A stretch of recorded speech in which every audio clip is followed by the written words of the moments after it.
শহরে ফের ইডির হানা। রাঁচির কোনো একটি মামলার সূত্র ধরেই শহরে ইডি হানা দিয়েছে বলে জানা গিয়েছে। মুদিয়ালিতে কলকাতার এক অভিজাত ব্যবসায়ী যোগেশ আগরওয়ালের বাড়িতে ইডির তল্লাশি। সূত্রের খবর, রিয়েল এস্টেট ও ফিনান্সের ব্যবসা রয়েছে আগরওয়ালের।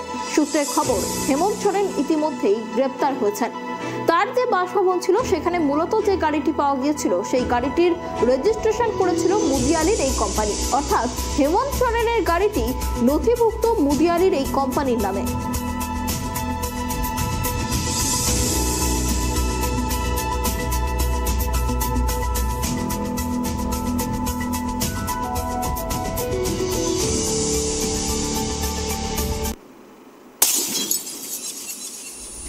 শহরে ফের ইডির হানা। রাঁচির কোনো একটি মামলার সূত্র ধরেই শহরে ইডি হানা দিয়েছে বলে জানা গিয়েছে। মুদিয়ালিতে কলকাতার এক অভিজাত ব্যবসায়ী যোগেশ আগরওয়ালের বাড়িতে ইডির তল্লাশি। সূত্রের খবর, রিয়েল এস্টেট ও ফিনান্সের ব্যবসা রয়েছে আগরওয়ালের। সূত্রের খবর, হেমন্ত সোরেন ইতিমধ্যে গ্রেপ্তার হয়েছেন এবং তার যে বাসভবনে গাড়িটি পাওয়া গিয়েছিল সেই গাড়িটির রেজিস্ট্রেশন করেছিল মুদিয়ালির এই কোম্পানি, অর্থাৎ হেমন্ত সোরেনের গাড়িটি নথিভুক্ত ছিল মুদিয়ালির এই কোম্পানির নামে।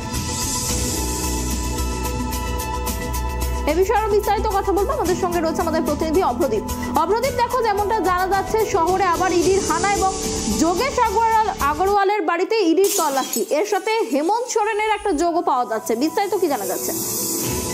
দেখো, ইতিমধ্যেই ইডির হাতে গ্রেপ্তার হয়েছেন হেমন্ত সোরেন।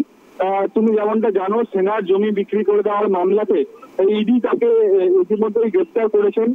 তুমি জানো, হেমন্ত সোরেন মুখ্যমন্ত্রী ছিলেন, এখন তিনি প্রাক্তন মুখ্যমন্ত্রী। তাকে যে গ্রেপ্তার করা হয়েছিল এবং তার যে বিভিন্ন তার বাড়িতে তল্লাশি অভিযান চালিয়েছিল এনফোর্সমেন্ট ডিরেক্টরেটের আধিকারিকরা, সেইখান থেকে একটি গাড়ি পাওয়া গিয়েছে যে গাড়ির রেজিস্ট্রেশন ছিল এই কলকাতার মুদিয়ালির একটি কোম্পানির সঙ্গে। সেই মামলার তদন্তেই কিন্তু আজকে এনফোর্সমেন্ট ডিরেক্টরেটের আধিকারিকরা মুদিয়ালিতে এক অভিজাত ব্যবসায়ী যোগেশ আগরওয়াল তার বাড়ি এবং অফিসে কিন্তু তল্লাশি অভিযান চালাচ্ছেন। এবং যেটা জানা যাচ্ছে যে এই যোগেশ আগরওয়াল রিয়েল এস্টেট এবং ফাইন্যান্সের ব্যবসার সঙ্গে যুক্ত রয়েছেন।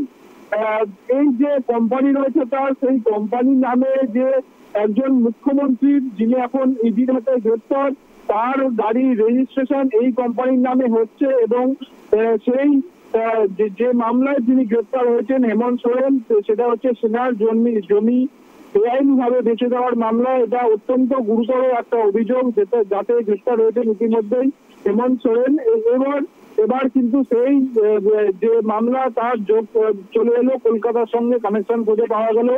এই যে গড়িয়ার বাসিন্দা যোগেশ আগরওয়াল, যিনি একজন রিয়েল এস্টেট এবং ফাইন্যান্সের ব্যবসায়ী, সেই কোম্পানির রেজিস্ট্রেশন দিয়ে গাড়ি কেনা হয়েছে। সেই গাড়ি ব্যবহার করতেন প্রাক্তন মুখ্যমন্ত্রী হেমন্ত সোরেন। এবং সেই যে সেনার জমি বেচে দেওয়ার বেআইনিভাবে বেচে দেওয়ার মামলাতে, সেই মামলাতেই কিন্তু তল্লাশি অভিযান চালাচ্ছেন এনফোর্সমেন্ট ডিরেক্টরেটের আধিকারিকরা। অনেক ধন্যবাদ অপ্রদীপ আমাদের সঙ্গে থাকার জন্য।